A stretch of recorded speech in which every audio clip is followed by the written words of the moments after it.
Rockeyez would like to welcome Jim Santos, guitarist and founding member of the band Norway. Hey, Jim, what's up? What's going on?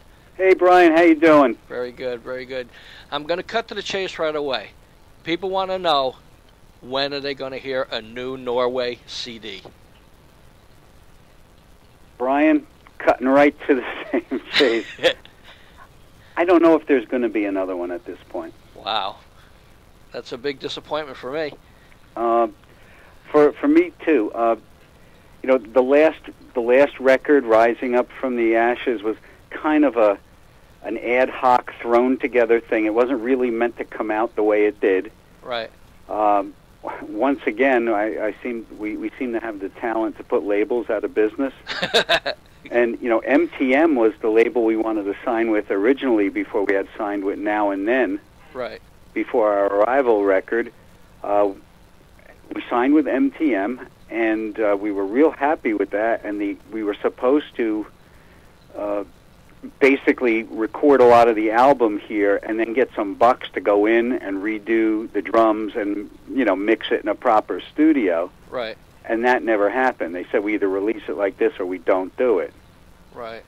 So that was it. Right, right. You know, moving on from that release, which was a personal disappointment for me, both the singers I've worked with, I've had great singers, Glenn Pearson, who worked on the first two records, and Dave Baldwin on the last one. You know, both of them, I guess, are interested in other things in their life. True.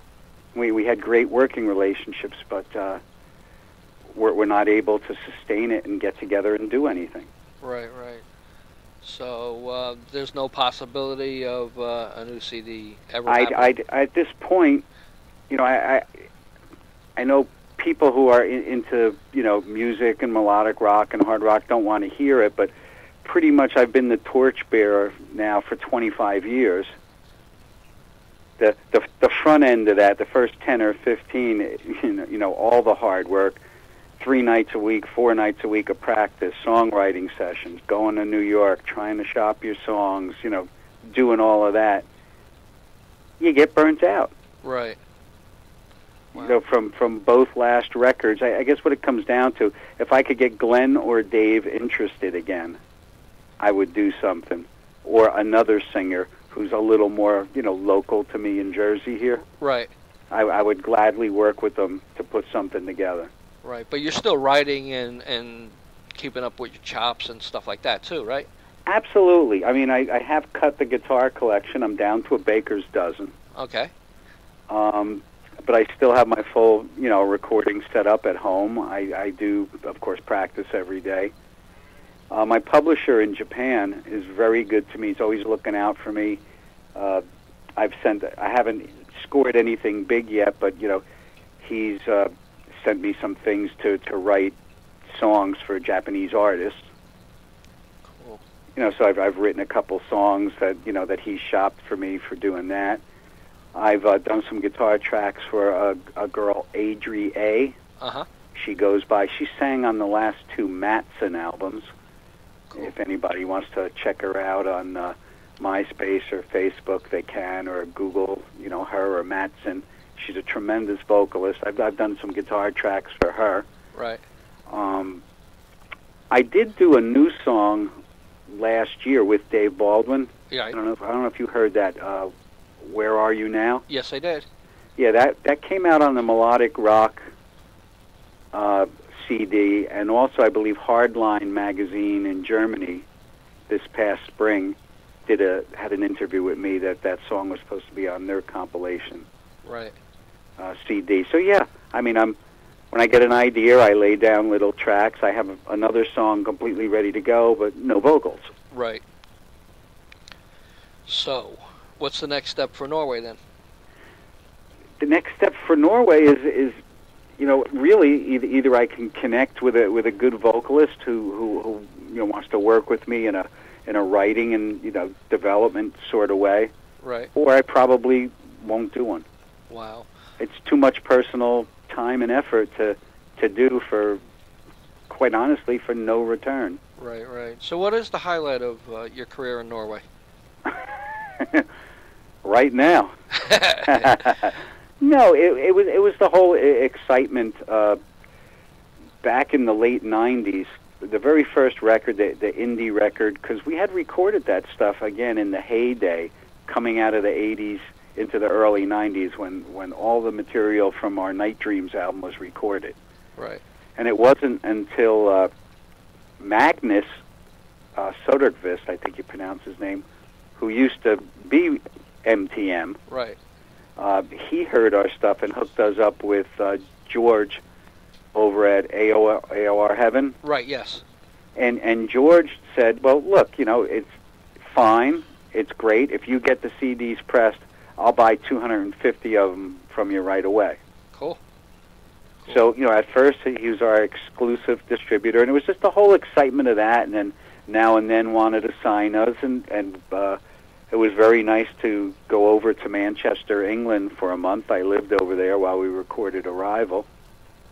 Cool. And that was great.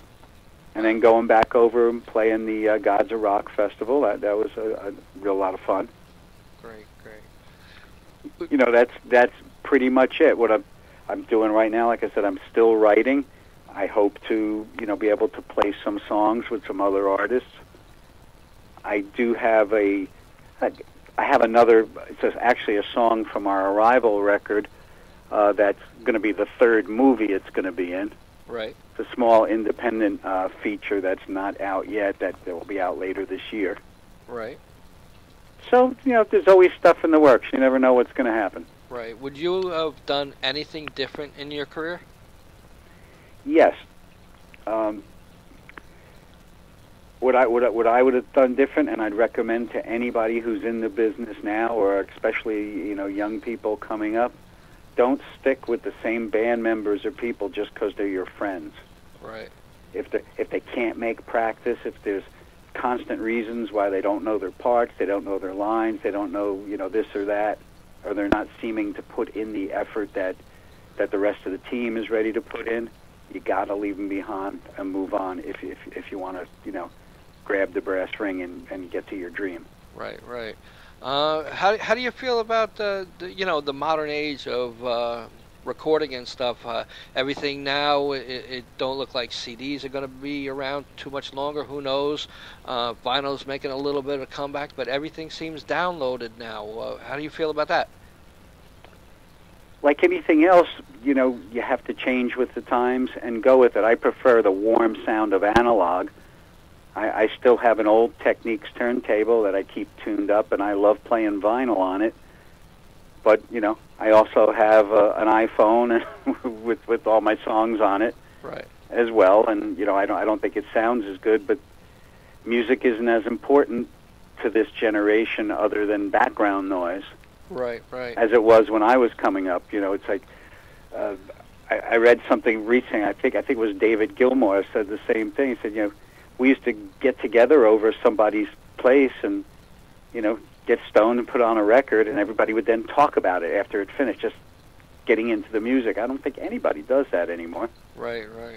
So it is the new way. I'm sure when there were 78s, people would say, those 45s will never catch on. Right. Wow. but it does. Is there any music out there right now that excites you? I still like a lot of music from the old classic stuff. I like a lot of prog rock, a lot of metal. Don't like the new Van Halen, but we won't go there. Right. I don't think too many people do. Tattoo my ass. But in any event, a lot of stuff. I mean, I like Coldplay. I like Nickelback. I like My Chemical Romance. Cool. I like a lot of stuff like that.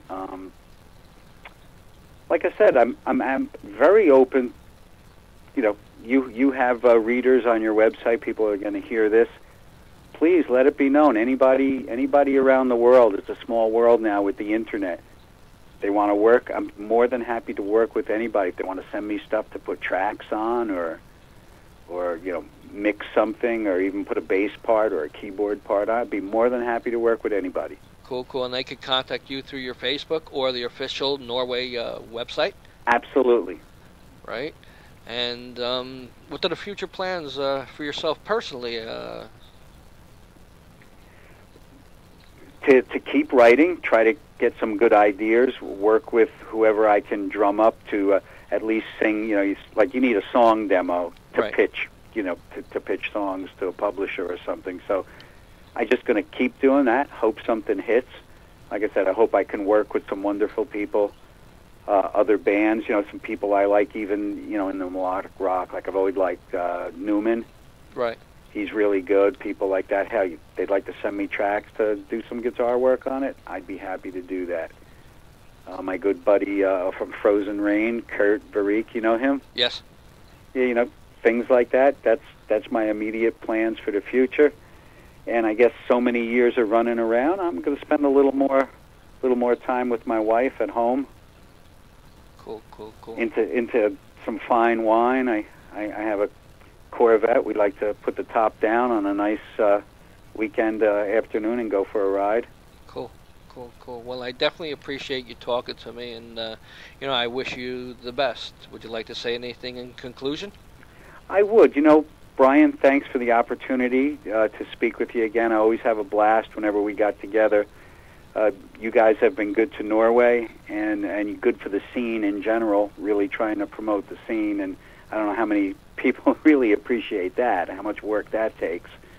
And secondly, to the fans of Norway who are still out there, thank you so very much. Believe it or not, I still get money from iTunes every month from people downloading, primarily Night Dreams and Arrival. Cool. Well, I So thank you. there's still people out there doing it and helping support the band, and we appreciate that so much. Cool. Thanks a lot, Jim. Thanks for talking to me. Okay, Brian, next time. Bye-bye. Okay, bye-bye.